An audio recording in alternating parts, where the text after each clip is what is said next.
వైఎస్ఆర్సీపీకి చెందినటువంటి మాజీ మంత్రి కాకాని గోవర్ధన్ రెడ్డి గారి అల్లుడైనటువంటి గోపాలకృష్ణారెడ్డి గారి మీద తాజాగా దాదాపుగా 100 కోట్ల విలువైనటువంటి భూములు కాజేశారని చెప్పేసి ఆరోపణలు రావడం జరుగుతుంది. అయితే ఈ ఆరోపణలకు సంబంధించి పూర్తి విశ్లేషణ చేసే ప్రయత్నం చేద్దాం. మనతో ఉన్నారు సీనియర్ జర్నలిస్ట్ కనకదుర్గ గారు. మేడం నమస్కారం అండి. కాకాని గోవర్ధన్ రెడ్డి గారి గురించి అనేక ఆరోపణలు ఇప్పటికే రావడం జరిగింది.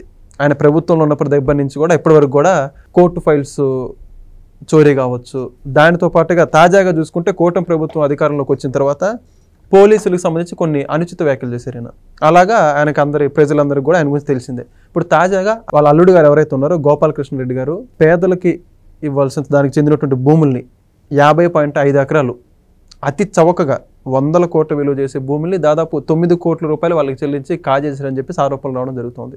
దీని గురించి మీరే ఉంటారు? అంటే మీరు ఏమనడానికి ఏముంది, వైసీపీ హయాంలో భూములకి రెక్కలు వచ్చాయి, ఓకే, వాటికి కొత్త కొత్త పేర్లు వచ్చాయి. అంటే ఒక వ్యక్తి పేరు మీద ఉండేవి అక్రమంగా అన్యాయంగా వేరే వాళ్ళ పేరుకి బదిలీ అయిపోయాయి. అది కూడా ఎవరికి, వైసీపీకి చెందిన వాళ్ళు ఎవరైతే ఉంటారో అధికారంలో ఉన్న వాళ్ళు కావచ్చు, లేకపోతే అధికారులకు సంబంధించిన బంధువులు కావచ్చు, లేకపోతే అధికారులకు కావాల్సిన వాళ్ళు కావచ్చు, స్నేహితులో ఇంకేదో ఏదో మొత్తానికి వాళ్ళందరి పేరున బదలాయింపు అయిపోతుంది అనమాట.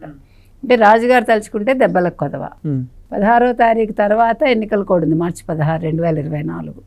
సో 16నే ఇవన్నీ ఈ తతంగం ముగిసేసి కరెక్ట్గా ఒక 2-3 గంటల్లోనే 50.5 ఎకరాలు అది ఆయన పేరుకి బదిలీ అయిపోయింది. ఇది ఎక్కడుందంటే నెల్లూరు జిల్లా వెంకటాచల మండలం రామదాస్ కండ్రిగా. అక్కడ ఎందుకు ఈ భూములకి రెక్కలు వచ్చాయి, ఎందుకు సడన్గా లాస్ట్ మినిట్లో 50.5 ఎకరాలు కాకాని గోవర్ధన్ రెడ్డి అల్లుడి పేరున అంటే గోపాలకృష్ణారెడ్డి పేరున మార్చాల్సి వచ్చింది అంటే అది కృష్ణపట్నం పోర్టు గురించి దానికి సంబంధించి ఆ చుట్టుపక్కల 505 ఎకరాలు ఉందన్నమాట. సో దాంతో ఎప్పుడైతే కృష్ణపట్నం పోర్ట్ అనేది వార్తల్లో వచ్చిందో ఈ భూముల విలువ పెరిగిపోయింది.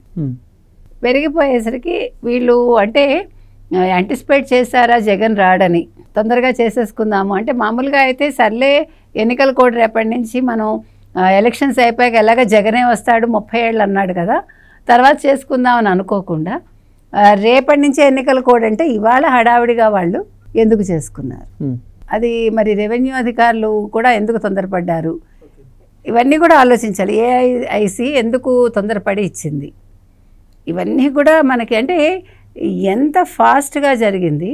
అంటే కాకాని గోవర్ధన్ రెడ్డికి అంత ఇంపార్టెన్స్ ఉందా వైసీపీలో? మీరు ఇందాక అన్నారు కాకాని ఈ మధ్యన వార్తల్లో నిలిచాడని. అందులో ఈ మధ్యన పోలీస్ అధికారులను అన్నాడు కదా, మీ బట్టలు కూడా తీసుకొడతాం, మేము మళ్ళీ అధికారంలోకి వస్తే మీ సంగతి తేలుస్తాం, ఏవో వాగాడు కదా. అంటే అధికారులను తిట్టడం అనేది వీళ్ళకి మొదటి నుంచి అలవాటు. ఆ అలవాటు ఇంకా కొనసాగుతూ ఇప్పుడు వాళ్ళు ఏదో సక్రమంగా పని చేస్తూ ఉంటే, అంటే వాళ్ళ హయాంలో కొంతమంది పని చేయలేదు, వాళ్ళు వైసీపీకి అనుగుణంగానే పనిచేశారు. ఇప్పుడు వీళ్ళు ప్రభుత్వ అధికారులు అని గుర్తించి ఈ పోలీసులు సక్రమంగా పనిచేస్తుంటే వాళ్ళని వైసీపీ వాళ్ళందరూ బెదిరిస్తున్నారు. నిన్న ఇంగ్లీష్లో రజనీ గారు బెదిరించింది కదా అధికారులని, విడుదల రజనీ, ఆంగ్లంలో ఆవిడ బెదిరించింది, మీరు విన్నారేమోలేండి. అంటే తెలుగులో అయితే మనకు అర్థమవుతుంది కదా, ఇంగ్లీష్ అయితే అర్థం కాదు కాబట్టి ఆవిడ ఇంకా లెవెల్ చూపించి బెదిరిస్తుంది. అంటే ఈ బెదిరింపుల పర్వాలు, అక్రమంగా ఆస్తులు రాయించుకోవటాలు, ఇది వైసీపీకి 5 ఏళ్లలో బాగా అలవాటైన ప్రక్రియగా తయారైంది. ఇవన్నీ కూడా వీళ్ళు రెవెన్యూ అధికారులకి చెప్పారండి. తెలుగుదేశం వాళ్ళు ఇది గుర్తించి రెవెన్యూ అధికారులకి ఇన్ఫామ్ చేశారు. కానీ ఆ సెక్రటరీ పట్టించుకోకపోయేసరికి వాళ్ళు చంద్రబాబు నాయుడు గారికి చెప్పారు. సో చంద్రబాబు నాయుడు గారు వెంటనే విజిలెన్స్కి ఇన్ఫామ్ చేశారు. ఈ భూముల విలువ యాక్చువల్గా ఆ రోజుకే అంటే 2024 మార్చి 16కే 100 కోట్లు దాని విలువ. ఈ భూములు ఎవరికి ఇచ్చారు?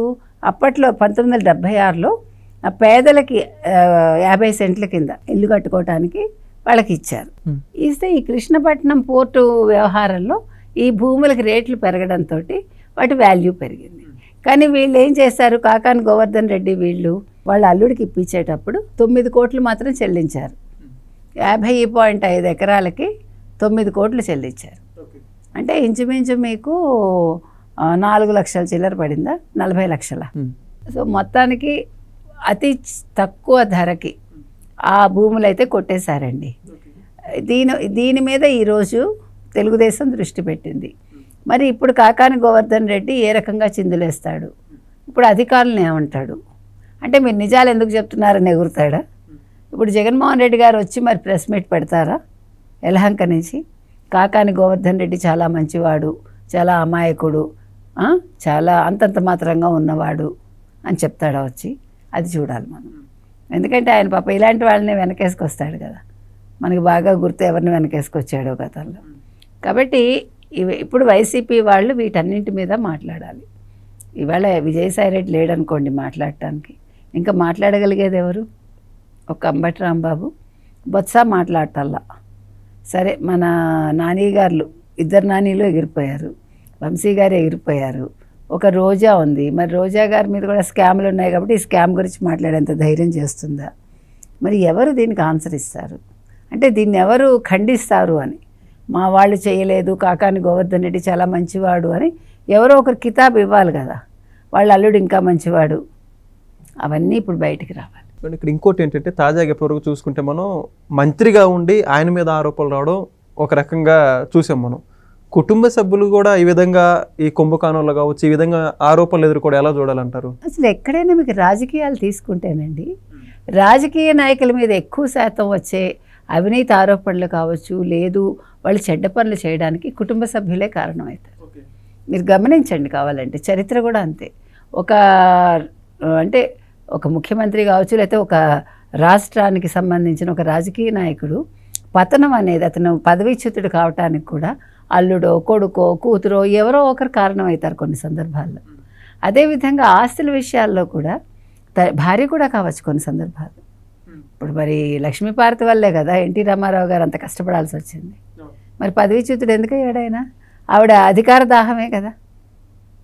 ఆవిడ నేను మీకు సేవ చేయడానికి వచ్చాను అని చెప్పి ఆయన జీవితంలోకి ప్రవేశించి, మీకు ఒంటే బిడారు వర్తకుడు కథ తెలుసు కదా, అట్లాగా మొత్తానికి ఆయన్నే బయటికి పంపించేసి ఆవిడ ముఖ్యమంత్రి అవ్వాలనుకుంది. అందుకని ఇంత జరిగిందనమాట.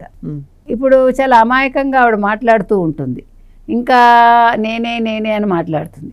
అంటే దౌర్భాగ్యాలు ఇవన్నీ కూడా మరి గత జన్మ పాపాలో కర్మలో, లేకపోతే ఎన్టీఆర్ గారికి ఈ కర్మ పట్టడం ఏం చెప్పండి. అంటే మీరు అన్న ప్రశ్నకి ఇవన్నీ వస్తాయి. అలాగే ఎంతమందో ఇప్పుడు మీరు మొత్తం చరిత్ర తీసుకుంటే ఎక్కడికక్కడ అంతే కదా. ఇప్పుడు బోఫోర్స్ స్కామ్ రాజీవ్ గాంధీ, మరి ఇందిరాగాంధీ కొడుకేగా. ఇట్లా మీరు ఎవరిని కదిపినా కూడా మీకు ఏదో ఒకటి దొరుకుతాయి. కాబట్టి ఇక్కడ అంటే బంధుప్రీతి ఉండకూడదు, ఆశ్రిత పక్షపాతం ఉండకూడదు అని మనం చెప్పటం వరకే అవన్నీ. కానీ ఆచరణలోకి వచ్చేసరికి అవేవి కూడా వర్తించవు. వర్తించినప్పుడు ఏమవుతుంది, ఈ రకంగా కాకాని గోవర్ధన్ రెడ్డి లాగా ఇరుక్కుంటారు.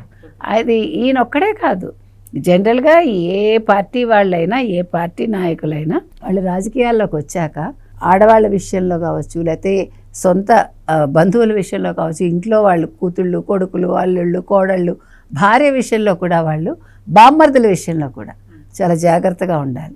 లేదంటే మీరు రాజకీయాల్లోకి రాకండి, లేదంటే మీరు మాకు ఇలాంటి అవినీతి సొమ్ము వద్దు అని మీరు ఖచ్చితంగా ఉండగలిగితే, అందుకు మీ ఇంట్లో వాళ్ళు సహకరిస్తే మీరు రాజకీయాల్లోకి రండి, అప్పుడు సరైన రాజకీయం చేస్తారు.